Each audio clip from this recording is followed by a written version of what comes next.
Habari ndugu zangu, wananchi wenzangu popote mlipo, ni yule ndugu yenu Juma Omari Sharifu almaarufu Al-Kasusu. Nipo hapa kwa ajili ya kupongeza mkuu wa wilaya ya Ubungo Mheshimiwa Albert Msonda kwa ajili ya kuwezesha upatikanaji wa magari mawili kuwapa taasisi ya serikali ya TANESCO kwa ajili ya kuwezesha namna moja au nyingine kupata huduma kwa wananchi vizuri na wepesi zaidi.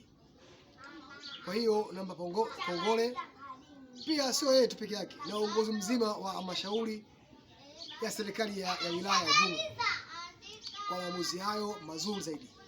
Hapo ndio kauli ya kusema kazi na utu tunasonga mbele. Kazi na utu tunasonga mbele. Kwa hiyo Mheshimiwa Rais Dr. Samia Suluhu Hassan hakukosea kumteua Albert Msonda kwa ajili ya kuwa mkuu wa wilaya ya Ubungo. Kaangalia mtu ambaye anafaa, mwenye weledi mkubwa na mwenye maono. TANESCO ni taasisi ya serikali.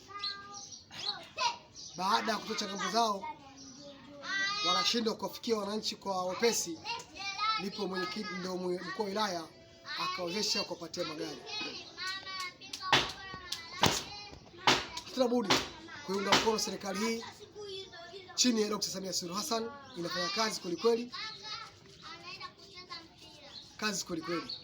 Kwa leo nimekuja kumpongeza Mheshimiwa mkuu wa wilaya wa Ubungo na pia serikali nzima ya wilaya ya Ubungo kwa ajili ya kuona kuna umuhimu mkubwa wa kuwapa magari TANESCO kwa ajili ya kuwafikia wananchi, kuwapa huduma nzuri, wepesi, kwa haraka. Asante sana Mheshimiwa Albert Msonda.